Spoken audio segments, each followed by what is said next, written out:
和清冷之舟联姻后，他忙于公务，不肯碰我，我只得从行脚商人那买了一瓶神药，全部下进他的红豆汤里。据说神药只要一滴就能让人把持不住，阎王爷喝了都得喊我宝贝儿。果然，服下之后，清冷的谢之舟化身恶狼，我一时从饿死到差点没撑死。没羞没臊数日后，行脚商人因贩卖假药被抓了。我狐疑地看向宽衣解带的知州大人，只见他肤白胜雪，眼角微红，媚眼如丝。见我不动，他歪歪头和我撒娇：“夫人，快来，春宵一刻值千金。”大家好，欢迎收看达达听书。握着那瓶神药，我心跳快得飞起。行脚商人的话犹在耳畔，这可是西域王室的秘药，服下之后啊，甭管是谁，哪怕是那9重天上的仙君，也得对姑娘您着迷。我不要劳什子仙君，我只要我的夫君谢清安。嫁给云州知州谢清安已然半年有余，这半年说长不长，说短不短，却足够让我从新婚的娇羞期盼挨到如今的孤枕难眠。初时他忙着走马上任，安抚地方，整顿吏治，我体谅他公务缠身，自然不敢催他。可眼看着他在云州已站稳脚跟，却依旧天天忙得神龙见首不见尾，哪怕难得早回，也是一头栽进书房，压根不出来。忙到如今，我们连圆房都没圆得成。虽说好吃好喝好玩的供着我，可就是得不到人。日子久了，我越发笃定，谢清安娶我不过是碍于我父亲于他的恩情。可我不管，谢清安那般神仙样貌，看得见吃不着，我实在是亏得慌。我岑婉云从小到大，除了谢清安，想要的都有了。有了神药相助，今晚就偏要和他做的真夫妻。定了定心神，我支开丫鬟，亲自给谢清安熬加料版的红豆汤。虽说这神药无色无味，可我做贼心虚，还是多加了不少冰糖。夜深了，我亲自端着那碗甜得发腻的红豆汤走进书房。谢清安正伏案批阅公文，听见脚步声，他头也不抬，淡淡道：“你先睡下吧，我还没看完。看不死你。”我咽下怒气，温柔地把红豆汤放在他手边：“喝碗甜汤暖暖身子吧。”谢清安微微蹙眉，但还是接过抿了一口。这一口，他的眉头顿时皱得更紧。今日这红豆汤，谢清安不喜甜，我怕他就此不喝，连忙打断：“是我熬的，看你最近辛苦，多加了点糖，你快喝吗？”因为心虚，我今日的声音放得又柔又软。谢清安闻言，看看红豆汤，又抬眼瞧我，眼神带上几分探究。这家伙从小便聪明，我被他的眼神看得背脊发毛，不喝算了，差点便要脱口而出。好在片刻后，他收回视线，终究是把红豆汤都喝进肚子里了。我松了口气，坐到谢清安对面的矮凳上，撑着下巴盯他的反应。谢清安被我盯了许久，放下公文，叹了口气：“有什么事吗？”我本就紧张，被他这么一问，脱口而出道：“你现在看我，是不是比平时更可爱？”谢清安捏着书册的手一紧，狭长的凤眼微微睁大了些。思量许久，他薄唇轻启：“尚可。”我立时欢呼出声：“好爷，买到真东西了！”虽说只是尚可2字，但从长大后的谢清安嘴里冒出来，已是开天辟地头一遭。见要有用，我顿时气势大增，夺走谢清安手中的书，吹灭蜡烛，我拉着他的手就往榻上去。我刚要去扒他衣服，他便伸手按住我：“你想要做什么？夜黑风高，孤男寡女，能做什么？”我嗔怪地瞪他一眼，直抒胸臆道：“做你。”谢清安身子一僵，按住我的手顿时收紧了：“不可，你还！怎么这人被下药了，还要拒绝我啊？”我顿生气恼，不想听他那些杂七杂八的理由，干脆低头封住他的唇。哇，嘴那么硬，亲起来那么软，这口感竟是好到不可思议。谢清安像是被人施了定身咒，任由我胡乱施为。我能感觉到他僵硬的身体和骤然紊乱的气息。我暗自窃喜，觉得神药总算后劲上来了，于是更大胆地趁他不注意，用舌尖撬开他的牙关，胡闹一通。谢清安喉间溢出一声极低的闷哼，在我再一次笨拙地磕碰到他的牙齿时，他终于不再被动，一只大手猛地握住我的腰，只稍一用力，天旋地转间，我就被他调转了位置，变成了跨坐在他身上的姿势。紧接着，他一手按在我的背上，另一只手托着我的脖颈，攻城略地。我的三脚猫功夫不过是从避火图里学来的，哪里见过这种阵仗？很快就被谢清安亲得迷迷糊糊了。眼冒金星时，谢清安放开我，促狭道：“记得呼吸。”我这才想起来，许久没有呼吸过了。刚大大的吸了口气，谢清安的唇又附了上来，这回比刚刚更温柔，温柔到我整个人像是被泡在化骨水里，骨头都酥成渣了。谢清安的吻真的好舒服，一个吻都这般让人飘飘欲仙，那接下来岂不是要醉生梦死了吗？我万万没想到，嘴巴都要亲烂了，谢清安竟然把我往被子里一卷，让我睡觉。不是，天爷的，到底谁能睡得着？反正我睡不着。我不停在谢清安怀里孤勇，不甘心的想要去扒拉他的衣服，但谢清安人高马大的，稍一动作就让我动弹不得。我怒了，大声指责：“你明明也想要，都个到我了。”谢清安沉默片刻，忽然道：“那我问你，你今日为何要与我这般？”我理所当然，因为我们是夫妻，夫妻这样不是天经地义吗？只是因为夫妻吗？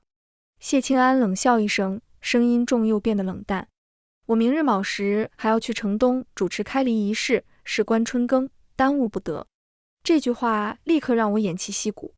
好吧，我瘪嘴，想想又道：“那你明日早些回来。”黑暗中，我也瞧不见谢清安的表情，半晌才听他低声道：“好。”我这才满意。第二日，等我醒来时，谢清安果然已经走了。我躺在床上复盘，觉得昨日还是取得了历史性的突破的，这可都是神药的功劳啊！从枕头下掏出小瓷瓶，我狠狠亲了一口。昨日只放了一点，效果都那么强劲，要是我再多放点，想想都脸红。盼望着，暮色四合，谢清安却迟迟未归。他打发人来报信，说是忙着查案子，今日要很晚，让我不必等他。冠冕堂皇的，可我觉得他就是怕了，一定是要笑过了后，他回想起昨夜发生的事，不好意思面对我。毕竟谢清安此人一直克己复礼，想起昨日场景，肯定自我唾弃。可我们是夫妻啊，这有什么不好意思的呢？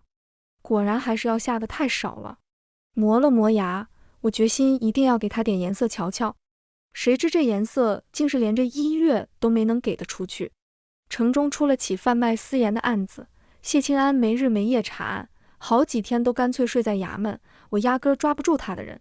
等他终于查完案子，桃花都已经开得极盛了。谢清安裹着暮色回来，手中捻着几枝桃花，我接过来插进瓶子里，面上却还是做出不屑的样子。都说君子一言驷马难追，看来谢大人可不是君子。或许是大案得破，谢清安今日心情不错。我食言自然该罚，喜欢吗？躺在谢清安掌心的是一只极精巧的玉钗，我自然喜欢，让谢清安给我戴上后，又觉得自己未免太好哄，立刻又挑眉。我可没那么好打发，先把我熬的红豆汤喝了，咱们再从长计议。谢清安眸光一晃，神色变得有些古怪，我怕他起疑心，赶紧耍赖：“你是不是嫌弃我的手艺？”谢清安机不可察地叹了口气，端过汤碗，一饮而尽，红唇被水渍浸润得亮晶晶的。他抬眸看向我：“喝了，满意了？”我点头如捣蒜：“满意。”谢清安又是叹了口气，唇角漾起些无奈的笑意。但等我细看，他却又恢复了平日里那张死人脸。皱皱鼻子，我暗暗吐槽：小时候不是很可爱吗？怎么长大了这么讨人厌？吐槽归吐槽，正事不能忘。筹谋多日，这回我可做好了完全的准备，不但准备了加料红豆汤，还准备了不少玩意儿。恐吓谢清安今日都得听我的，得到他首肯，第一件事便是拿出丝带给他的手腕绑了个彻底。哼，看他这回还怎么逃。谢清安斜靠在榻上，似笑非笑看着我，我被他眼神看得不自在，又用绸带把他眼睛也敷住了。没了讨人厌的眼神，我顿时恶向胆边生，扒谢清安衣服的动作都利索了许多。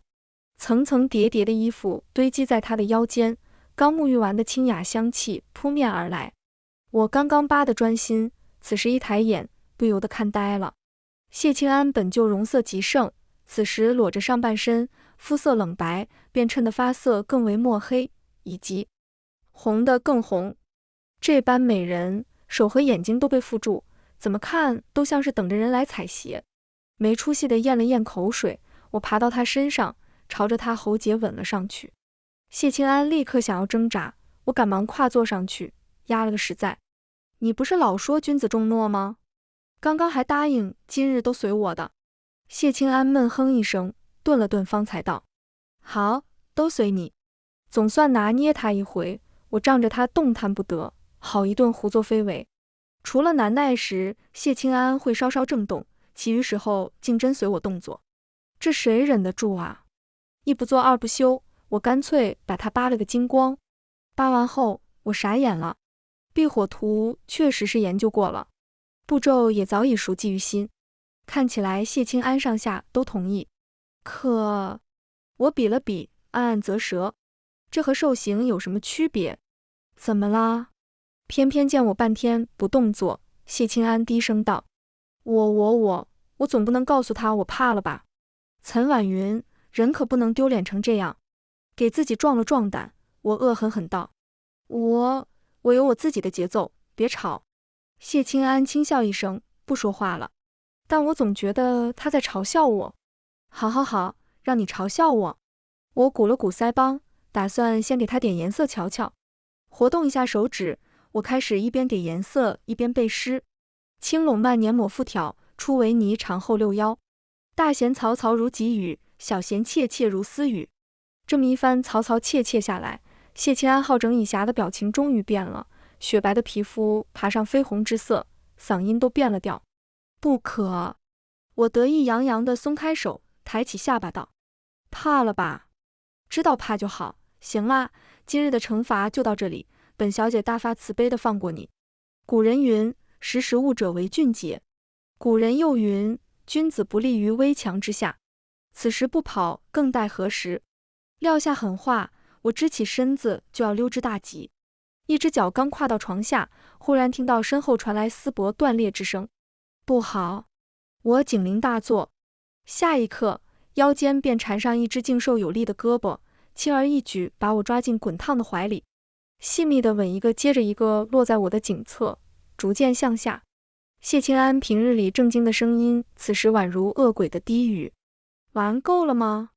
玩够了，便轮到我了。太可怕了，像是要溺水，又像是在云端。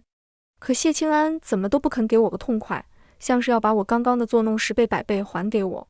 理智悬于一线，我的指甲狠狠陷入谢清安的胳膊，放狠话：谢清安，给我！谢清安把玩着我的脚踝，好整以暇地看着我。不行，2个字把我仅存的理智击得粉碎，简直是悲从中来。刚刚还拼命忍住的泪水终于开了闸，不要钱似的往外淌。谢清安把我拢进怀里，好笑地拍着我的背：怎么还跟小时候一样，是个好哭鬼。我一口咬在他胸口，他也只是僵了下，便任由我撒火。松开嘴，我抽抽噎噎地控诉：你欺负人！谢清安好脾气地哄我：对，我欺负人，不是好东西。杀人不过头点地，你这私心都是黑的。我心是黑的，你还不肯和我圆房。说到这儿，谢清安正色了些，抬起我的下巴让我看他的眼睛。婉云，你要圆房究竟是为了什么？我咬了咬唇，不懂他到底在纠结什么。夫妻圆房要什么原因？只因为我是你的夫君？那倘若和你成亲的是别人呢？我与他人有什么不同？一连串的质问问得我头昏脑胀，刚刚本就欲求不满，此时又被谢清安再一次拒绝，我一时怒火中烧，口不择言道：嫩多理由，你不过就是心里还想着崔雪晴。话一出口，我便知不好，因为谢清安的神色一寸寸地冷了下去。谢清安生气了，后果很严重。他性子本来就冷，现在更是3天说不出一句话。看他那样，我也动了真气。就算我说话不过脑子，可又不是红口白牙胡说一气。昔日在京中，旁人不知我与谢清安一起长大，难道还不知他和崔雪晴那两三事吗？他给崔雪晴遮过梅花，雕过玉像，写过情诗。如果不是崔雪晴后来入宫当了妃子，如今嫁给谢清安的指不定是谁呢？我与谢清安的婚事本就是父亲一力促成，父亲待谢清安如亲子，谢清安又是重情重义之人，难保他娶我，不过是为了报恩。试想，如果不是心中有真爱，哪个男人到了那般情景，还被我下了药，竟还能把持得住？行行行，你有白月光，你了不起，弄得像是天下男人都死绝了似的。磨了磨牙，我只恨自己当初光顾着玩，没弄他10个8个白月光出来，那还算是公平。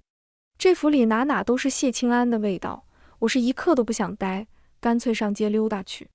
今儿倒是赶巧，有名的雄狮杂耍队来了云州，就在平安街，热闹得很。横竖没事，我也去凑热闹。好不容易钻到前排，就见是个俊俏少年正在耍火枪，动作熟稔，花样繁多，惹得阵阵叫好。我踮脚去瞧，却是看那少年越看越眼熟。等少年一个翻身落在我面前时，我讶然喊出声：麒麟！少年下意识看过来，与我对视上的一瞬间，猫似的眼睛蓦地睁大了。婉云姐姐！我绽开一个笑容，登时高兴起来。真的是你，好久不见。这少年名叫陆麒麟，没爹没娘，曾经是个乞儿。我遇见他时，他被人打得遍体鳞伤，瘦小的身躯像是被风一吹就折。即使这样，他还是死死护着一块玉佩，眼睛很亮很亮。我救了他，把他带回府里，问了才知道，这块玉佩是他母亲留给他唯一的东西。即使再苦再饿，他都没把那块玉佩给当了。麒麟很勤快，在我家养好了身体后，脏活累活样样都抢着干。约莫过了2年，他来找我，说拜了个师傅，要和师傅去学本事。我派人打听了下，那师傅确实是有本事的，不是江湖骗子。虽然不舍，但还是准备好盘缠，让麒麟去了。这么一算，竟是已经5年没见了。等他们表演结束，我与他们班主说了声，欢欢喜喜带着麒麟回府，叫人准备了一大桌子他爱吃的甜点。看少年狼吞虎咽，我不由得感慨，一转眼就这么高了。麒麟喝了口茶，顺下芸豆糕，对我爽朗一笑：是呢，姐姐倒是没有变，还是那么漂亮。啧，就你小子嘴甜。麒麟摸摸后脑勺，看向我竖起的头发，歪头道：姐姐成亲了。啊！我下意识抚了下发髻，想起谢清安，神情有些不自在。不知道你还有没有印象，我和谢清安成亲了。麒麟单手撑着下巴，猫眼里有些许探究。姐姐看着好像不太开心，谢清安对你不好吗？也不能说不好，但也不想和麒麟说这些。我甩甩头，笑道：没事，你在云州待多久？既然来了云州，我可得好好陪你逛一逛。麒麟甜甜一笑：好呀，那就麻烦姐姐啦。连着好几日，我带着麒麟把云州城好吃好玩的地方都逛了个遍。他精力旺盛，又会说话，总能把我逗得哈哈大笑，因谢清安而起的郁气都消散了不少。即使偶尔在府中碰见谢清安，我也只当没看见，目不斜视地走过去。谢清安目光很沉，但我才不管。今日正逢城隍庙会，麒麟他们班子也有表演，我占了最好的位置给他加油鼓劲，等他表演结束，便拉着他一道去逛庙会。姐姐，这个唐人捏得和你一样好看。姐姐，尝尝这个桂花糕。姐姐，麒麟今日拿了不少赏钱，一个劲儿地给我买东西。没多会儿，我手里就拿满了各种小玩意儿和吃食。正当麒麟要去买兔子灯时，街角忽然传来一阵骚动。一匹高头大马不知受了什么惊吓，挣脱了缰绳，嘶鸣着朝我这个方向冲来。我吓得腿都软了，眼看就要被撞上，身侧的麒麟眼疾手快，猛地将我往前一拽，我一头撞进一个坚实的怀抱，鼻尖萦绕着少年人独有的干净的皂角香气。我这才后知后觉地意识到，麒麟已经不是那个瘦弱的小乞儿了，他身量长开，胸膛宽阔，已然是个顶天立地的男子汉了。我连忙从他怀里退出来，一时不知该说什么，气氛尴尬的不行。不知是不是错觉，总觉得麒麟的目光在灯火掩映下掺杂了许多我看不懂的情绪。胸膛起伏了下，麒麟低声开口：“姐姐，我……”正当这时，身后忽然响起一道声音：“玩得开心吗，夫人？”我脊背一僵，猛地回头，谢清安就站在不远处，明明周遭人声鼎沸，他却冷得像是一抔雪。阿云，时候不早了，该回去了。说罢，他又看向麒麟，微微颔首。这几日谢某公务繁忙，多谢陆小兄弟陪阿云散心，改日定请陆小兄弟过府一聚。谢清安语气很淡，听着并没有什么起伏，可莫名让人胆寒。麒麟蹙了下眉头，上前一步挡在我面前，认真道：“谢大人恐怕误会了，刚刚有匹马受了惊，我也是怕姐姐受伤，不关姐姐的事。”谢清安摇头轻笑：“哪里的话，我与阿云感情甚笃，又怎会胡乱猜忌？好了，阿云，想来谢小兄弟今日也很累了，我们还是早些回去，好让谢小兄弟也好生休息。”即使谢清安表现得再怎么云淡风轻，但以我对他的了解，他此时已经在生气了。我们俩的事不该连累麒麟。我拽了下麒麟的袖子，示意他不必再说，抬步向谢清安走去。谢清安死死盯着麒麟袖子上被我拽过的那块地方，直到我走到他身边，他才收回目光。姐姐，麒麟在我身后轻念，语气落寞。我回眸一笑，好啦，回去吧。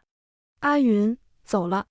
谢清安揽住我的肩膀，似乎不想再给我说话的机会，带着我便朝知州府的方向离开。走出数十步远，我有些不放心，刚想回头，便听谢清安在我身旁淡淡道：“婉云，如果你回头，我会疯掉。”我这才意识到，伏在我肩膀上的那只手冷得吓人。一路都无话可谈，沉默着回了府。这些日子，谢清安总是在我睡着后才回来，我醒来时，他又早早离开了。此时乍乍共处一室，我竟有些不习惯。深吸口气，无论如何，我还是想把该说的话说清楚。谢清安，今日的事只是个误会，我把麒麟当弟弟，我们之间什么都没有。谢清安脱下外袍，神色冷淡，可他未必这样想。我捏了捏眉心，叹气道：“先前我没察觉，现在既然发现了，我会和他保持距离的。和离前，我绝不会做不该做的事，这个你可以放心。”谢清安眸色一暗：“你想和离？”我烦躁地揉揉头发：“也不叫想，但现在这样挺没意思的，你明白吗？”谢清安逼近一步，微微俯身看着我：“怎样才算有意思？”我先前觉得谢清安这样好看，睡到他才不算亏，但冷战许久，我突然连这个执念都没了。想了想，我实话实说道：“回京城，先玩几年，等玩够了再招个赘婿。若没有合心意的，就这么玩一辈子也挺好。父亲向来宠我，把我嫁给谢清安也不过是看他可靠有前途，我又是个贪图美色的。现在就是我转头回去，想来父亲也不会说什么。招个赘婿？”谢清安唇角勾起一个嘲讽的笑意。也是，若太师大人的掌上明珠有意招赘婿，怕是整个京城的青年才俊都蜂拥而至吧。届时恐怕我谢某再难入你的眼。其实此言差矣，整个京城的青年才俊加起来，也难以与谢清安的风姿匹敌。但这块骨头太难啃，还动牙，若不是万不得已，我也不想放弃的。也罢。谢清安叹了口气，走到榻边，从枕下摸索出一个小瓷瓶。还没等我阻拦，他已然把瓶中剩下的液体一饮而尽。丢开瓷瓶，他扯开发带，任凭一头青丝披散而下。烛火摇晃间，谢清安眸光潋滟，竟是散出几分妖气。喜欢有意思的，那我今日便与你玩个彻底。之前不过是些许神药，便让清冷的谢大人陷入情欲。此时谢清安喝下那么多，我不敢想象药效发作后会是怎样的情景。看着谢清安一步步逼近，我不可置信道：“你早就知道？那之前2碗汤。”骨节分明的大手抚上我的侧脸，紧接着便是谢清安微凉的唇：“你喜欢，便哄你高兴。”我胡乱推搡着他，有些语无伦次：“那万一我下的是毒呢？”谢清安咬住我的耳垂，低声轻笑：“那我也认了，左右是一条命，阿云拿去便是。腿软得不像话，我再站不住，跌坐在榻上，依旧想不通。既然如此，又为什么要因为崔雪晴和我生气？穆志香从背后将我包裹，谢清安抽去我的腰带，层层剥下我的衣衫，与我肌肤相贴。他的体温不知何时已然升高，热气将原本清雅的香气烘得愈发馥郁。我想躲，却被他箍着腰又拖了回来。为什么要生气？一个吻落在我的小腹。因为阿云从来不懂我的心。湿润蜿蜒而下，仰头喘息了下，我断断续续道：可你年少时分明那样倾慕过他。谢清安抬起头，眸色深沉地看着我。你又怎知我倾慕的是他？你为他折眉，本想请他转交于你，你却说你最厌恶梅花。我那是以为那枝梅花是折给崔雪晴的，自然不喜。那你还为他雕玉像？我初学的手艺，雕天下女子都一个模样，为何偏是他？自然是因为崔雪晴含羞带怯地和我说的那首情诗。谢清安俯身而下，捏着我的下巴吻了下来。我蓦地明白过来，那首情诗从来没有落款。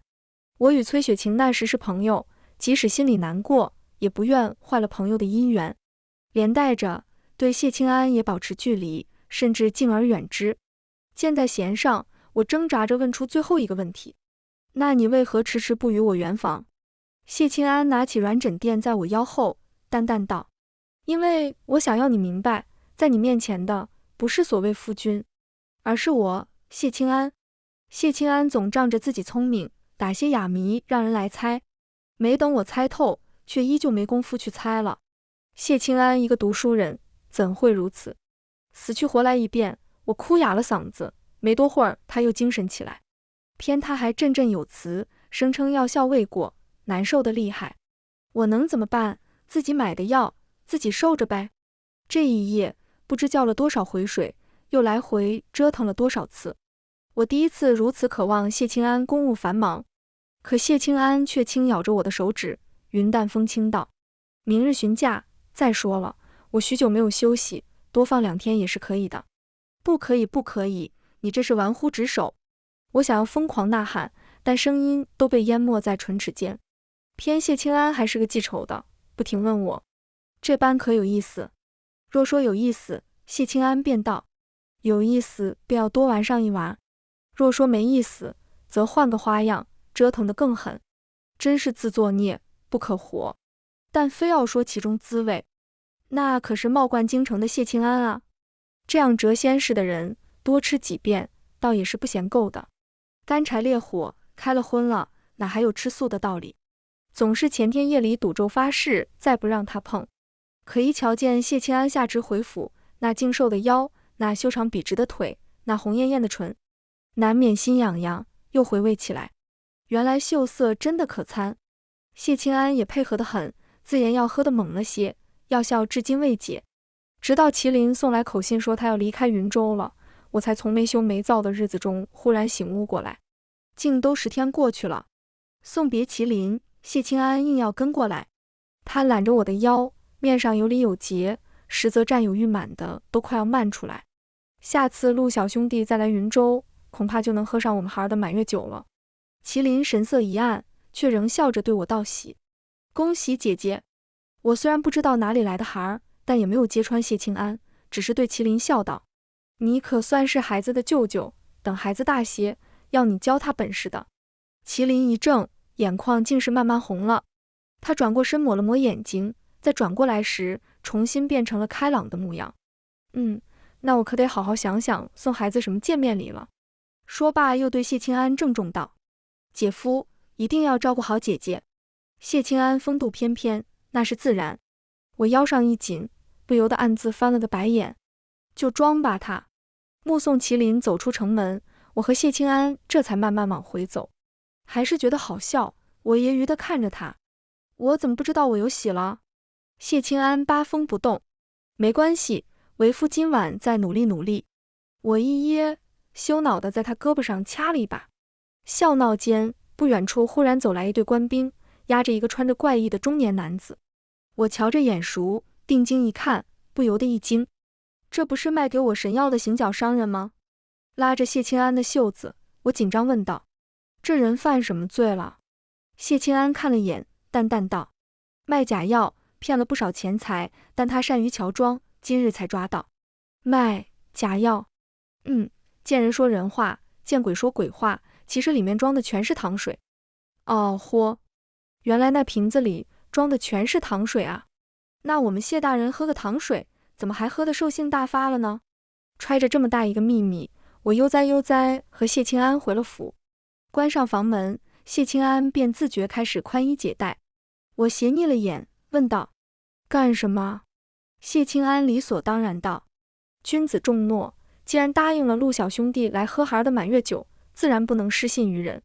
夫人，快来，春宵一刻值千金。哇哦！我溜达过去，抬起谢清安的下巴。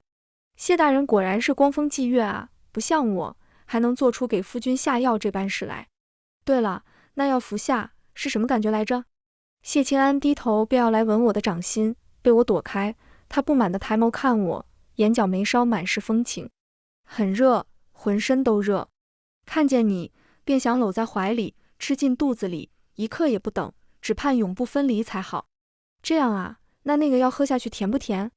谢清安咬着我的锁骨，声音低沉。甜，不过没有阿谀你。甜言蜜语没说完，难得糊涂的谢大人已经明白过来。他身子微微一僵，总是沉着的脸上露出些许茫然。那个行脚商人，我淡笑点头。很不巧，我也是被他骗的。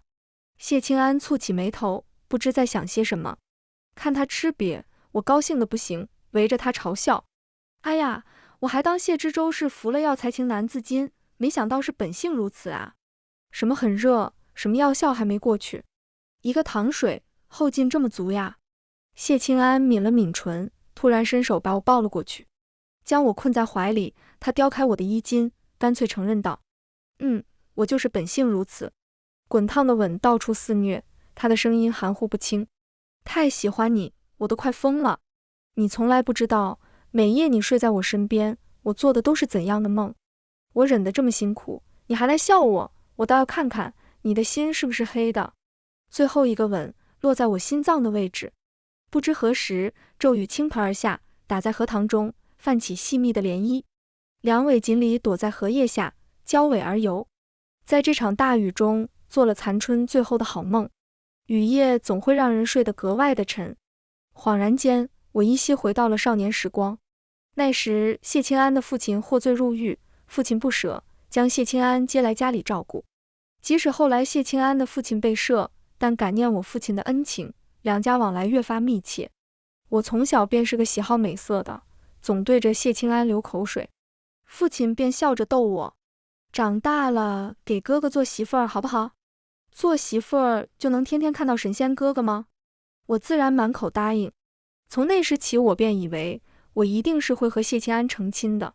慢慢长大的谢清安性子冷了许多，但他对我依旧是好的，有好吃的好玩的，总是要记挂着我。知道我喜欢梅花，总会守着京城中开的第一枝，摘了送与我。可15岁那年，我没有收到那枝梅花，而那枝梅花被谢清安亲手交到了崔雪晴手里。我躲在一旁冷眼瞧着，一句话没有说，心却凉成一片。等到第二天，谢清安遇见我，无意间道：今年的梅花。我赶不及听完，急匆匆打断：我已经不喜欢梅花了。不知为了证明什么，我又强调道：我最讨厌梅花了。那时的谢清安是什么表情来着？他嘴唇抿得很紧，看起来好像很难过。我那时为什么没有发现呢？或许是少年人的自尊总是高于一切，似乎只要我讨厌梅花，就不需要在乎那枝梅花给了谁，就不需要承认我其实也是喜欢谢清安的。从那之后，我到处扬言自己喜好美色，定要寻遍天下美男子，越是在谢清安在的地方，说得越大声。谢清安一天比一天冷，我爹一天比一天愁，直到成功把我嫁出去，才松了口气。迷迷糊糊睡醒，不期然便对上谢清安的眼睛。他不知是醒得早还是没有睡，他弯了眉眼，露出一个温柔的笑意。我滚进谢清安怀里，喃喃问道：当初那只梅花为什么要让崔雪晴交给我？玉相也罢，情诗也罢，只是崔雪晴一家之言，我未必会全信。可那只梅花却是我亲眼所见。谢清安轻柔地拍着我的背，机不可察地叹了口气。在谢清安的叙述中，我听到了另一个版本的故事。谢清安喜欢的小姑娘，一团孩子气，好像将情与爱说与他听，都太过俗气。谢清安没有喜欢过人，他没有章法，没有计谋，只有一颗真心。对他来说，他的小姑娘是天上月，千般万般呵护都是应该的。可幼时，人们把这样的感情叫做青梅竹马。随着他们一天天长大，人们的议论却慢慢变了味。谢清安在宴席上亲耳听到几个人小声议论：岑婉云都这么大了，男女大防，她也不知道避嫌。也不能这样说，难保人家终成眷属呢。要我说啊，除了嫁给谢清安，她也没得选了。和男人这般不清不楚，旁的男子哪能要她？指甲陷入掌心，谢清安仿佛被人狠狠打了一棍子。他自然知道这些人不过是嫉妒婉云，可说的却也不无道理。他视婉云为此生挚爱，可难道因为他喜欢，便要理所当然地坏了婉云的名声，让婉云只能嫁与他？未免太过自私。婉云天真烂漫，他却不能不想，不能继续这样了。他们之前日日相处，他也怕婉云将习惯当作爱情，那样对谁都不公平。下定决心，可所爱之人思之如狂，只能寄于眉，寄于掌中玉石，寄于笔端，不敢亲手相赠。崔雪晴便在这时出现，她善解人意道：你若有顾虑，不如由我来转赠。转赠后，崔雪晴又原封不动还给他，面带歉意：抱歉，婉云说她不喜欢。她不喜欢4个字，便叫他机遇身死魂消。更要命的是，他本自以为傲的容貌，甚至都对婉云失去了吸引力。小姑娘天天叫嚣着要万花丛中过，却连看都懒得看她一眼。她不会花言巧语，不懂讨人欢心。如果连这副皮囊婉云都不再喜欢，她该怎么办？她做了一个违背君子之道的决定。什么公平不公平，她要先下手为强，把她的小姑娘留在身边。她还小，她看不清自己的心。没关系，来日方长，她会等。我听完谢清安的话，心中也难免郁闷，想去把崔雪晴揪出来骂一顿，可人家现在贵为皇妃，哪里是想骂就能骂的？说到底，还是怪我和谢清安都没长嘴，怎么对着越熟悉的人，越放不下所谓的自尊呢？在谢清安胸口画着圈圈，我闷闷道：那你成婚后躲着我，是不是也是怕我并不是真心喜欢你？谢清安将我的手拢入掌心，轻笑道：我的错，自以为聪明，却在这件事上走进了死胡同。我太怕亲口问你被你拒绝，那我不如死了算了。我没好气地瞪了他一眼。堂堂知州大人，天天死啊活啊的，也不怕人笑话，怕什么呢？谢清安揉了揉我的耳朵，眸光清亮。我为国为民为百姓，也为我心中所爱，说破天去也没人能笑得了我。行行行，我是说不过你。我撇撇嘴，又强调道：说好了，咱以后有任何事都要和对方讲，愿得一心人，白头不相离。我只希望我们从此以后再无猜疑。谢清安抹挲着我的唇，低声重复：愿得一心人，白头不相离。气氛太好，弄得我鼻头莫名一酸。可还没感动多久呢，谢清安的手就不安分起来。我抓着他的手腕，无语道：谢大人，干嘛呢？谢清安温柔一笑：为时尚早，及时行乐。全文完，达达听书感谢您的观看，每天上新精彩小说，喜欢就订阅吧。